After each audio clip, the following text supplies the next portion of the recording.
बिस्मिल्लाहिर्रहमानिर्रहीम। The topic of today's discussion is endocrinopathology, endocrine pathology. Endocrine pathology के अंदर सबसे पहले हम इसका इंट्रोडक्शन पढ़ते हैं। जो एंडोक्राइन सिस्टम होता है ना, इसमें आपके ग्लैंड्स होते हैं जो कि आपके बॉडी के हीमोस्टेसिस को मेंटेन कर रहे होते हैं, और जो फंक्शन जो होते हैं ना तब परफॉर्म करते हैं जब इन्हीं ग्लैंड से हार्मोन रिलीज़ होते हैं और वो फिर ब्लड से आपके डिस्टेंट ऑर्गन्स के अंदर चले जाते हैं। फीडबैक मैकेनिज्म होता है जो कि आपके हार्मोन की रिलीज़ को कंट्रोल करता है। ग्लैंड्स होंगे वो होमोस्टेसिस को मेंटेन करेंगे। ग्लैंड से आपके हार्मोन्स रिलीज़ होंगे जो ब्लड के थ्रू आपके डिफरेंट ऑर्गन्स के अंदर चले जाते हैं, और फिर वहाँ पे फीडबैक मैकेनिज्म होता है जिससे आपके हार्मोन की जो रिलीज़ होती है वो कंट्रोल होती है। अब सबसे पहले आता है आपका एंटीरियर पिट्यूटरी ग्लैंड। जो एंटीरियर पिट्यूटरी ग्लैंड की सबसे पहली कंडीशन हम पढ़ते हैं पिट्यूटरी एडिनोमा, जो आपका बिनाइन ट्यूमर होता है एंटीरियर पिट्यूटरी सेल्स का। बिनाइन ट्यूमर होता है एंटीरियर पिट्यूटरी सेल्स का। फंक्शनल भी हो सकता है, नॉन फंक्शनल भी हो सकता है। फंक्शनल का मतलब होगा कि वो हार्मोन को प्रोड्यूस करेगा, नॉन फंक्शनल का मतलब ये होगा कि वो साइलेंट होगा। नॉन फंक्शनल ट्यूमर जो होते हैं ना वो हमेशा मैस इफेक्ट शो करते हैं। इसमें बाई टेम्पोरल हेमिनॉप्सिया डेवलप हो जाते हैं क्योंकि आपके ऑप्टिक शाफ्ट की कंप्रेशन हो रही होती है, या फिर आपको हाइपोपिट्यूटरिज्म डेवलप हो सकता है क्योंकि आपका जो नॉर्मल पिट्यूटरी टिश्यू होता है उसका कंप्रेशन होना स्टार्ट हो जाता है और पेशेंट को हेडेक होता है।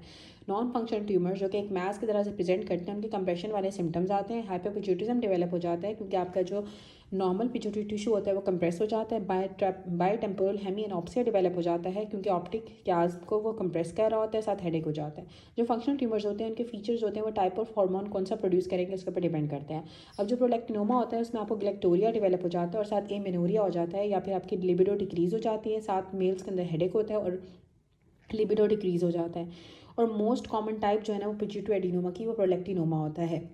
ट्रीटमेंट में हम डोपामिन एगनिस्ट देते हैं जिसमें आपकी ब्रोमोक्रिप्टीन आती है या फिर कार्बिगोलिन आती है, ताकि आप प्रोलैक्टिन की प्रोडक्शन को सप्रेस कर सको, जो कि आपके ट्यूमर को श्रिंक कर देता है।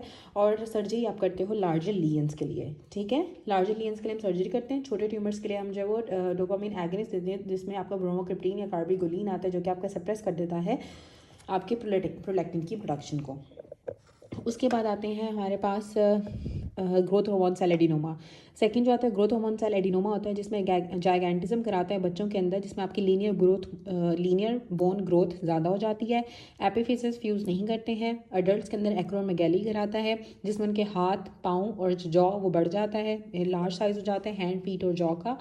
और जो विजरल ऑर्गन्स होते हैं उनकी भी ग्रोथ होती है जिसकी वजह से उनका डिसफंक्शन डेवलप हो जाता है और हार्ट फेलियर हो सकता है, और टंग भी उनकी एनलार्ज हो जाती है।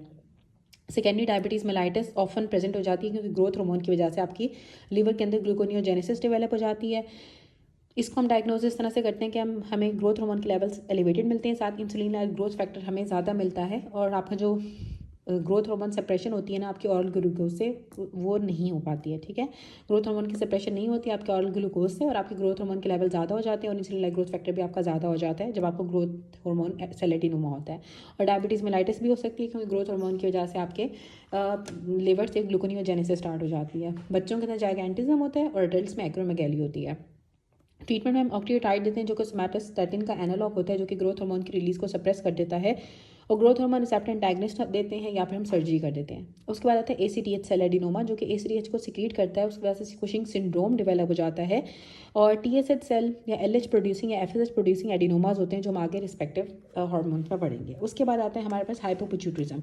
अब जो हाइपोपिट्यूटरिज्म होता है इसमें आपकी इनसफिशिएंट प्रोडक्शन होती है हार्मोन्स की एंटीरियर पिट्यूटरी ग्लैंड से, और इसमें आपको सिम्टम्स तब आते हैं जब आपका 75% ज़्यादा आपका पिट्यूटरी पेरेन्काइमा आपका लॉस्ट हो चुका होता है। ये पिट्यूटरी एडिनोमास की वजह से होता है एडल्ट्स के अंदर, और क्रेनियोफ्रिंजियोमा की वजह से होता है बच्चों के अंदर। और इसमें क्योंकि मैस इफेक्ट आता है या फिर पिट्यूटरी एपोप्लेक्सी हो जाती है जिसमें आपकी पिट्यूटरी एडिनोमा के अंदर ब्लीडिंग स्टार्ट हो जाती है। शीहान सिंड्रोम आपका प्रेगनेंसी इंड्यूस इन्फेक्शन होती है आपके पिट्यूटरी ग्लैंड की। ग्लैंड जो अपने साइज़ से डबल हो जाता है जब प्रेगनेंसी होती है, और ब्लड सप्लाई जो इतनी ज़्यादा इंक्रीज़ नहीं करती है। और जब आप पार्चुरेशन होती है, जब बर्थ होती है, तो ब्लड लॉस जो होता है बर्थ के अंदर उसकी वजह से आपकी ग्लैंड की इन्फेक्शन डेवलप हो जाती है। हाइपोपिट्यूटरी हमें जो पुअर लैक्टेशन होती है और आपके जो प्यूबिक हेयर का लॉस हो जाता है और साथ फटीग डेवलप हो जाती है। एम्पटी सेला सिंड्रोम भी हो सकता है। एम्पटी सेला सिंड्रोम के अंदर आपका कंजेनिटल इफेक्ट होता है सेला का, हर्निएशन हो जाती है आपके एरेक्नॉइड की और CSF की सेला के अंदर, जो कंप्रेस करती है और डिस्ट्रॉय कर देती है आपके पिट्यूटरी ग्लैंड को। और पिट्यूटरी ग्लैंड जो आपका एब्सेंट होता है इसलिए हम इसे एम्पटी सेला कहते हैं इमेजिंग के ऊपर। उसके बाद आता है पोस्टीरियर पिट्यूटरी ग्लैंड। जो पोस्टीरियर पिट्यूटरी होता है इसमें आपका ADH हार्मोन होता है और ऑक्सीटोसिन होता है जो कि हाइपोथैलेमस में बनते हैं, और उसके बाद एक्सॉन्स के थ्रू आपके पोस्टीरियर पिट्यूटरी के अंदर आ जाते हैं और फिर वहाँ से रिलीज होते हैं। जो ADH होता है वो आपके डिस्टल ट्यूब्यूल्स के ऊपर एक्ट करता है, कलेक्टिंग डक्ट्स ऑफ किडनी के ऊपर एक्ट करता है और फ्री वाटर की रिटेंशन कराता है। एंटी डायूरेटिक है ना, तो डायूरेटिक का मतलब है कि यूरिन प्रोड्यूस नहीं होने देगा, वो वाटर को रिटेन कराएगा, वाटर की रिटेंशन कराता है, फ्री वाटर की रिटेंशन कराता है। जो ऑक्सीटोसिन होता है वो यूट्रस की कॉन्ट्रैक्शन कराता है लिवर के अंदर, और ब्रेस्ट मिल्क का लेट डाउन कराता है लैक्टेटिंग मदर्स के अंदर। उसके बाद आती है सेंट्रल डायबिटीज़ इंसिपिडस। इसमें एडीएच की डेफिशिएंसी होती है, और हाइपोथैलेमस या पोस्टीरियर पिट्यूटरी के अंदर पैथोलॉजी होती है, या तो ट्यूमर होगा या ट्रॉमा होगा, इन्फेक्शन हो या इन्फ्लामेशन हुई है। फीचर्स में क्या आता है कि उसका जो लॉस ऑफ वाटर होता है ना, उसकी बेस पे इसका फीचर आता है कि उसको यूरिन बहुत ज़्यादा प्रोड्यूस होता है, प्यास बहुत ज़्यादा लगती है, लाइफ थ्रेटनिंग डिहाइड्रेशन डेवलप हो जाती है, और हाइपरनेट्रीमिया हो जाता है, सीरम की ऑस्मोलैलिटी ज़्यादा हो जाती है, यूरिन की ऑस्मोलैलिटी कम हो जाती है, और स्पेसिफिक ग्रेविटी भी कम हो जाती है। वाटर डेप्रिवेशन टेस्ट फेल हो जाता है कि वो इंक्रीज़ नहीं कर पाता यूरिन की ऑस्मोलैलिटी को, जो कि यूज़फुल होता है डायग्नोसिस के अंदर। ट्रीटमेंट में हम डेस्मोप्रेसिन या फिर एडीएच एनालॉग्स देते हैं। उसके बाद आती है नेफ्रोजेनिक डायबिटीज़। जो नेफ्रोजेनिक डायबिटीज़ इंसिपिडस होती है, इसमें आपका जो रीनल रिस्पॉन्स होता है एडीएच के लिए वो इम्पेयर्ड हो जाता है। इसमें इनहेरिटेड म्यूटेशंस होती हैं, या फिर ड्रग्स में लिथियम या डिमेक्लोसाइक्लिन, लिथियम और डिमेक्लोसाइक्लिन आपकी नेफ्रोजेनिक डायबिटीज़ इंसिपिडस कराती है। फीचर्स इसके सेंट्रल डायबिटीज़ इंसिपिडस वाले होते हैं, लेकिन इसका डेस्मोप्रेसिन के अंदर कोई रिस्पॉन्स नहीं आता है।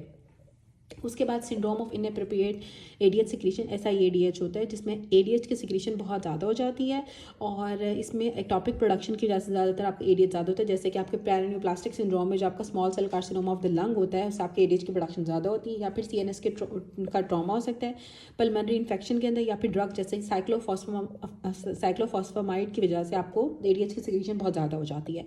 क्लिनिकल फीचर्स इसके रिटेंशन ऑफ फ्री वाटर पे ही डिपेंड करते हैं कि आपको हाइपोनेट्रीमिया डेवलप हो जाए, फ्री वाटर आपकी बॉडी के अंदर बहुत ज़्यादा आ जाते हैं तो आपके सॉल्यूट्स कम हो जाएंगे, हाइपोनेट्रीमिया हो जाएगा, सीरम की ऑस्मोलैलिटी कम हो जाएगी, मेंटल स्टेटस चेंजेस आते हैं और पेशेंट को सीजर्स डेवलप हो जाते हैं, क्योंकि हाइपोनेट्रीमिया की वजह से आपके न्यूरॉन्स की स्वेलिंग हो जाती है और सेरिबेलर एडीमा हो जाता है। ट्रीटमेंट हम जब करते हैं तो हमें फ्री वाटर रिस्ट्रिक्शन या फिर डेमेक्लोसाइक्लिन हम देते हैं, ठीक है, फ्री वाटर रिस्ट्रिक्शन या फिर डेमेक्लोसाइक्लिन हम देते हैं। उसके बाद आता है थायराइड ग्लैंड। अब जो थायराइड ग्लैंड होता है ना, इसमें थायरोग्लॉसल डक्ट सिस्ट होती है। सबसे पहले इसमें सिस्टिक डायलेशन हो जाती है आपके थायरोग्लॉसल डक्ट के रेमनेंट की। थायराइड डेवलप करता है बेस ऑफ टंग के अंदर और फिर ट्रैवल करता है आपकी थायरोग्लॉसल डक्ट से एंटीरियर नेक के अंदर। जो थायरोग्लॉसल डक्ट होती है वो नॉर्मली इन्वॉल्यूट कर जाती है। अगर तो आपकी थायरोग्लॉसल डक्ट परसिस्ट करती है, ठीक है, तो उसमें फिर आपकी बाद में सिस्टिक डायलेशन हो जाती है और ये हमें एंटीरियर नेक के अंदर हमें मैस के तौर पर प्रेजेंट करती है। इंटीरियर नेक में हमें मैस नज़र आता है। उसके बाद जो लास्ट है, उसके बाद जो अगले बात है दैट इज़ लिंगुअल थायराइड, ठीक है। अब लिंगुअल थायराइड क्या होता है? जो लिंगुअल थायराइड होता है ना, इसमें आपके थायराइड टिश्यू की परसिस्टेंस होती है at the base of tongue के ऊपर, और ये हमें बेस ऑफ टंग के ऊपर एक मैस नज़र आता है। उसके बाद हम पढ़ते हैं हाइपरथायरॉयडिज्म। अब जो हाइपरथायरॉयडिज्म होता है, इसके बेसिक प्रिंसिपल में आपके सर्कुलेटिंग थायराइड हार्मोन के लेवल्स होते हैं वो ज़्यादा हो जाते हैं। इसमें आपका बेसल मेटाबॉलिक रेट ज़्यादा हो जाएगा, क्योंकि आपके सोडियम पोटाशियम ATPase की सिंथेसिस ज़्यादा होती है, तो बेसल मेटाबॉलिक रेट ज़्यादा हो जाता है। सिंपैथेटिक नर्वस एक्टिविटी भी आपकी ज़्यादा हो जाती है, क्योंकि बीटा-1 एडर्जिक रिसेप्टर्स का एक्सप्रेशन ज़्यादा हो जाता है, ठीक है। हाइपरथायरॉयडिज्म के अंदर बीटा-1 एडर्जिक रिसेप्टर्स की एक्सप्रेशन ज़्यादा हो जाने से आपके सिंपैथेटिक नर्वस सिस्टम एक्टिविटी ज़्यादा हो जाती है, और सोडियम पोटाशियम ATPase की ज़्यादा सिंथेसिस हो जाने की वजह से आपका बेसल मेटाबॉलिक रेट ज़्यादा हो जाता है। अब हाइपरथायरॉयडिज्म में आपका वेट लॉस होता है, लेकिन आपको भूख ज़्यादा लगती है, गर्मी बहुत ज़्यादा लगती है, स्वेटिंग बहुत ज़्यादा होती है, हार्ट टेकीकार्डिया हो जाता है और आपका कार्डिक आउटपुट भी ज़्यादा हो जाता है। एरिथमियाज हो सकते हैं, जिसमें एट्रियल फिब्रिलेशन हो सकती है, जो कि एल्डरली के अंदर होती है, ट्रेमर्स आते हैं, एंजाइटी होती है, इंसोम्निया होता है, हाइटेंड इमोशंस हो जाते हैं, और स्टेरिंग गेज हो जाती है, लिड लैग करता है, डायरिया हो जाता है, मैल एब्जॉर्प्शन होगा, ओलिगोमेनोरिया हो जाते हैं, मेंस्ट्रुएशन कम हो जाती है, बोन रिजॉर्प्शन हो जाती है, क्योंकि हाइपर कैल्सीमिया हो जाता है, ऑस्टियोपोरोसिस के चांसेस बढ़ जाते हैं हाइपरथायरॉइड वाले पेशेंट्स के अंदर। मसल मैथ उनका डिक्रीज कर जाता है और साथ उनको वीकनेस डेवलप हो जाती है, हाइपोकोलेस्ट्रीमिया हो जाता है, कोलेस्ट्रॉल के लेवल उनके कम हो जाते हैं, ग्लूकोज के लेवल ज़्यादा हो जाते हैं ब्लड के अंदर, हाइपरग्लाइसीमिया हो जाता है। हाइपरग्लाइसीमिया होता है, हाइपोकोलेस्ट्रीमिया होता है, और हाइपरग्लाइसीमिया इसलिए होता है क्योंकि ग्लूकोज की प्रोडक्शन भी ज़्यादा होती है और ग्लाइकोजन की ब्रेकडाउन भी ज़्यादा हो रही होती है। उसके बाद आती है ग्रेव्स डिसीज़। अब ग्रेव डिसीज़ में ऑटो एंटीबॉडी IgG जो होती हैं वो स्टिमुलेट करती हैं आपके TSH रिसेप्टर्स को। इसमें टाइप 2 हाइपर सेंसिटिविटी होती है, ये इसकी वजह से आपकी एक तो इंक्रीज सिंथेसिस होती है हार्मोन्स की, उसके बाद रिलीज भी थायराइड हार्मोन का ज़्यादा होता है। ये मोस्ट कॉमन कॉज है हाइपरथायरॉयडिज्म की। ये womens of child bearing age के अंदर होती है, 20 से 40 साल की वुमेन के अंदर ग्रेव्स डिजीज़ होती है। क्लिनिकल फीचर में हाइपरथायरॉयडिज्म हमें मिलता है, डिफ्यूज गॉइटर मिलता है, जिसमें आपका TSH की स्टिमुलेशन जो होती है वो कांस्टेंट होती है, जिसकी वजह से आपको थायराइड का हाइपरप्लेजिया या हाइपरट्रॉफी हो सकती है। एग्स ऑफ थैलेमोस या फिर पेरिटिबियल मिक्सडीमा डेवलप हो जाता है। फाइब्रोब्लास्ट जो होते हैं आपके ऑर्बिट के पीछे और ओवलिंग स्किन के ऊपर एक्सप्रेस करते हैं TSH रिसेप्टर्स को। TSH की एक्टिवेशन की वजह से आपके आपके जो ग्लाइकोसामाइनोग्लाइकन होता है ना, जिसमें कॉन्ड्राइटिन सल्फेट और हाइलुरोनिक एसिड होता है, उसका बिल्डअप होना स्टार्ट हो जाता है, इन्फ्लामेशन होती है, फाइब्रोसिस होती है, डीमो होती है, जिसकी वजह से आपको ऑम्फेल्मोस और साथ प्रीटिबल मिक्सेडीमा डेवलप हो जाता है।